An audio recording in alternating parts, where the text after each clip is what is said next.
So a majority of New Zealanders do not trust the media to relay accurately or informatively the news either of New Zealand or of the world to them. And the implications of that obviously are pretty serious. But joining us now to talk about that, but also about research that he and his companies have performed, is David Farrar of Curia Research. David, good morning to you. Welcome to the show. Good to be back. David, you've done your own research on this, a bit more specific. You've looked at various news media outlets in New Zealand and said, or asked the question, how are these perceived by the New Zealand public? First of all, as a general overview, why did you do that? And secondly, what are the primary results that you think are the most informative? The reason I did it's the second time. I actually did this back in 2020, and the genesis was I also run a blog called Kiwi Blog, and I did an unscientific poll on Kiwi Blog asking people, look, how do you rate the media? But the problem with that is the people who read Kiwi Blog don't tend to be representative of New Zealand.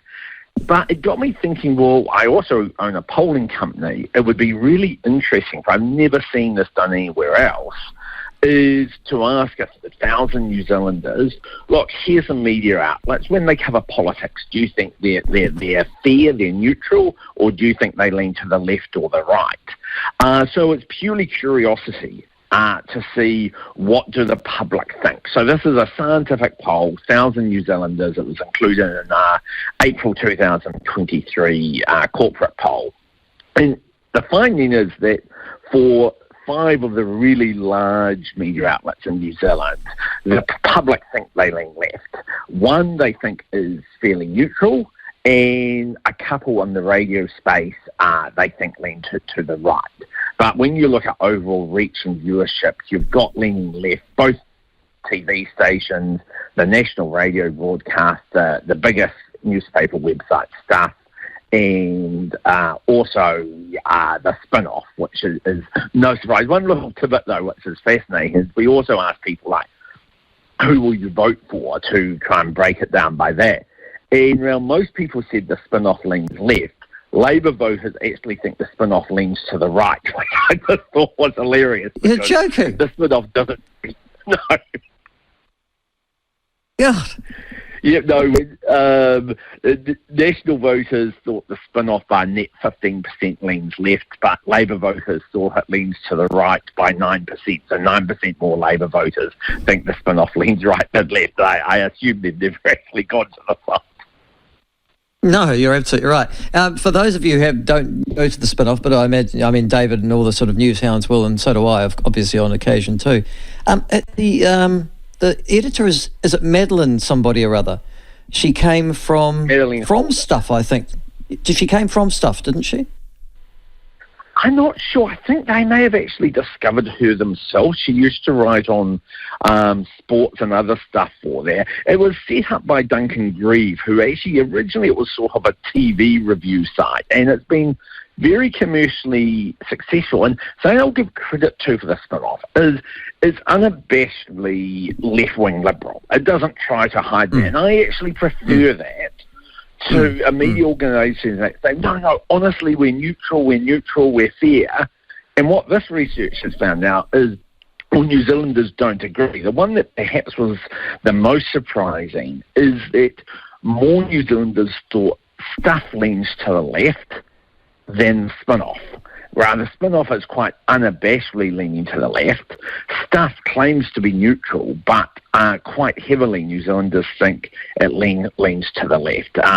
And that's where I think, you guys talked about Fox News and CNN. Fox News, at least they are unabashedly right-leaning. They don't try to hide that. And I think part of the distrust in media is when there's a mismatch between what they claim and what they do.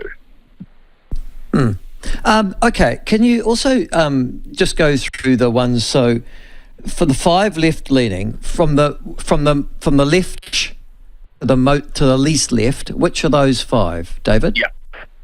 Okay, so the most left is Stuff, where a net 19%. So 36% think they lean left, only 17% think they learn right. So overall, we call that the net lean of 19%. Then the spin-offs on 16%, One News is at 15%. That's pretty extreme for wow, that's a high. Yeah, it certainly government-owned is. national broadcaster. Yeah. 12% for News Hub and 6% for Radio New Zealand. So as I say, those five have a huge market share. The Herald was the only one where it was equal numbers thought they leaned left and right. They were plus 1% to the left. And the two that were seen as more leaning right than left was the Platform and News Talk ZB. Interestingly, again, is people thought News Talk ZB leaned more to the right than the Platform did.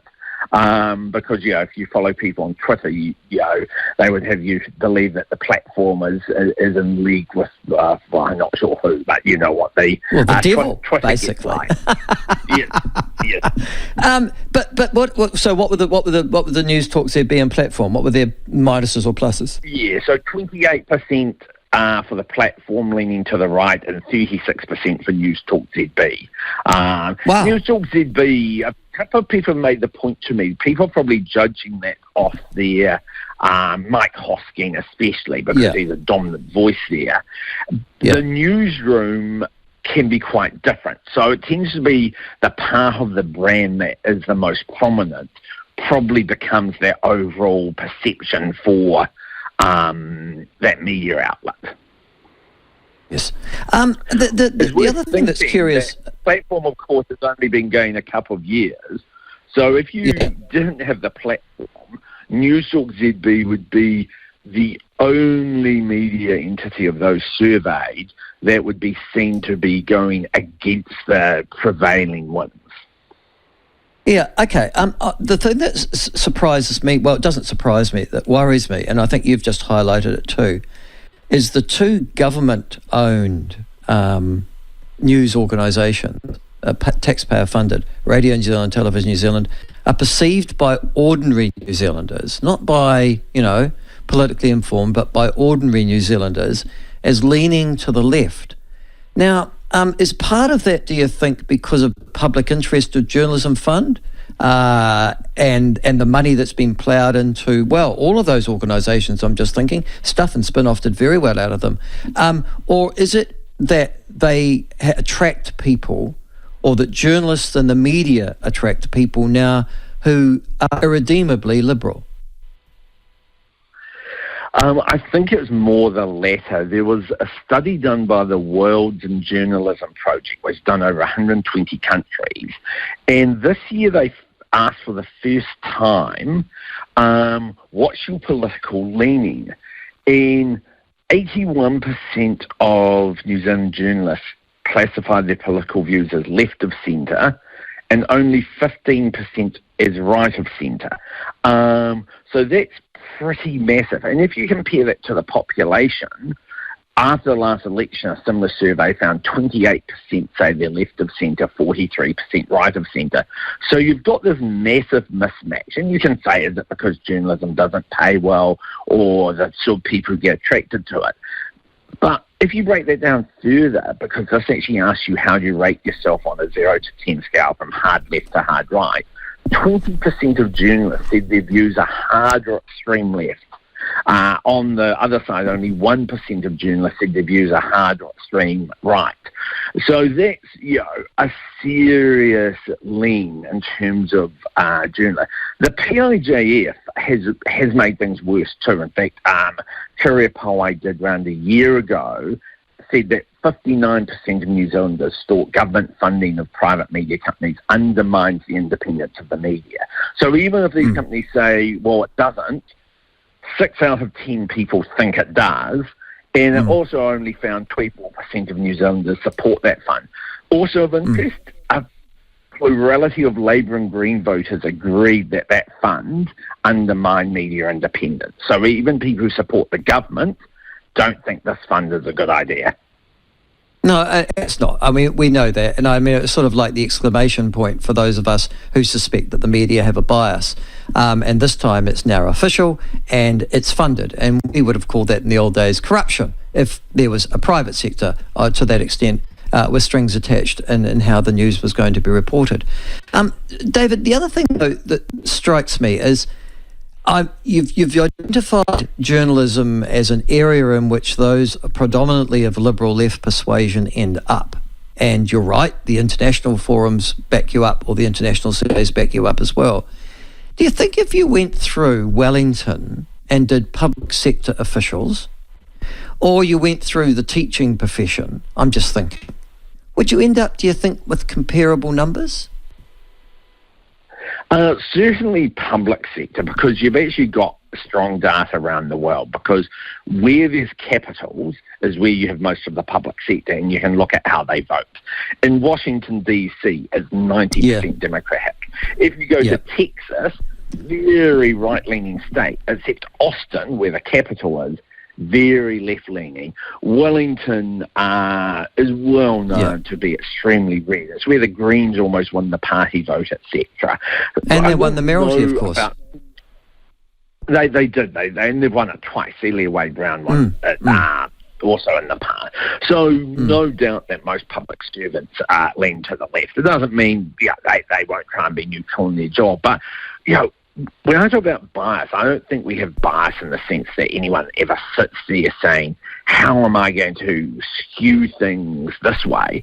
But you have a different worldview. If you don't understand the good faith arguments from the other side, if you disagree with their values, you disagree with their policies, then of course it's going to affect how you operate as a journalist, or for that matter, as a public servant.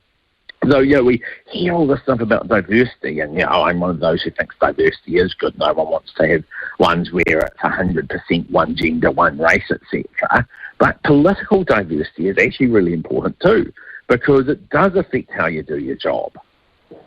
No, absolutely. Going back to teachers, though, because what I'm trying to develop is a bit of a thesis here, that if I want to change the world, I go somewhere where A, I can control the information flow, B, I can control the next generation coming through, so I can impart my ideas through them teaching, and C, then I can get into the public sector, David, and enact policy in detail, not the big stuff, but once you translate that policy through into detail, I would have thought that that's a pretty good liberal left takeover of any political structure, isn't it, to identify perhaps teaching, public sector and the media as where I can make sure that I, if you like, provide a liberal left society. Well, if you want to change the world, you gravitate towards areas that allow you to do that. I think in teaching it's even more interesting, because I have a friend who's looking to become a teacher, so I was looking at what they have to do at university. And this will not surprise people, but one of the compulsory papers now is, of course, about the treaty. And you don't just have to be educated on the role of treaty on the education system. You have to, if I'm quoting correctly, but actively affirm that the treaty and colonisation has been terrible for education, and there's all the things of that. So you cannot become a teacher now unless you sign up to the left-wing view of the treaty, which is it's all about equity, rather than the right-wing view of the treaty, which is, actually it was about equality. And, you've got large majority numbers of New Zealanders who view it in different ways. But if you want to go into teaching, and I think the same, sadly, is now the same for probably law and other professions, and certainly to get money from the Public Interest Journalism Fund, you have to subscribe to a particular view of the treaty. And that's, I think, one of our biggest challenges going forward, is that this whole area is trying to be placed off limits for debate. I agree with you. And finally, polling. You are the most accurate pollsters in New Zealand. It's enormous credit to you, David. You've brought that polling agency into the mainstream, but also incredibly accurate, and the results matched against what actually is going to happen in elections, whether it's local or national. I'm looking at your polling results at the moment, and they are saying, God, they hardly moved off the dial since Hipkins has become the new Prime Minister, and Jacinda Ardern has literally stage left. And they are saying that this is going to be an election fought on the narrowest of margins. Is that your feeling as well when you look across the country? Absolutely. It's going to be as close as 2005, if not even closer. 2005, 2% between National and Labour. In theory, you could have had either centre-right or centre-left government based on the negotiations. So, at this point, it could well come down to how those minor parties do there. And, our latest poll had the Māori Party holding the balance of power. So which means, of course, then it would be a Labour Green government. So that's right. Yeah. Very close between a National Act government or a Labour Green Māori Party government. And the campaign, I think, is going to matter. The budget will probably shift things up a bit, but I think, as you say, it's been pretty stable for a couple of months now. Well, but that's the thing that worries you. If you're just saying to me, well, the campaign is going to matter, Michael. The campaign's going to be relayed to us by these same media organisations, David, that New Zealanders have identified as having a fairly clear political and social bias, yeah? Yes, but look, don't underestimate New Zealanders' ability to sometimes see through, if I'll call it, the bullshit. In 2014, I think it was, Nikki Hager published a book called Dirty Politics. There was even a chapter on me in there, etc., right? Yeah.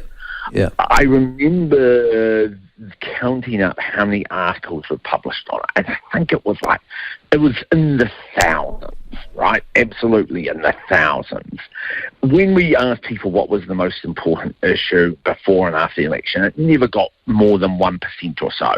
And what actually happened in the election, John Key increased his vote, etc. So the media went obsessive over this quite accusatory book, and did nothing but cover it for weeks and weeks on end. But actually the public said, no, other things are more important. And for this election, the media will cover what they cover. And look, I know the view most journalists will try to do a very honest job of it. I just think that some of them have worldviews that mean they won't cover it very well. But what will really matter to people is, can they pay for the groceries? Does the emergency department have a 2-hour wait or a 12-hour wait? No amount of spin or campaigning is going to counter that. Having said that, they're also going to have to be convinced that a change of government can make things better. And on that, actually, there's another case I've just remembering. Remember Corngate and John Campbell and Helen Clark? And she increased her vote. That's right. Yeah, that's right. So you're right. Those extreme results. David, thank you very much for joining us this morning. You always give such erudite commentary. And the thing I like about you, and can I just say, we've known each other for a long time. We start off on the wrong foot together, perhaps. But having said that, can I say I've admired the fact that despite whatever your bias is personally, your attempt to discover and to admit the truth. It is a credit to you. Thank you, Michael. It's what I do aim to do. Good on you. Thanks very much. That's David Farrar.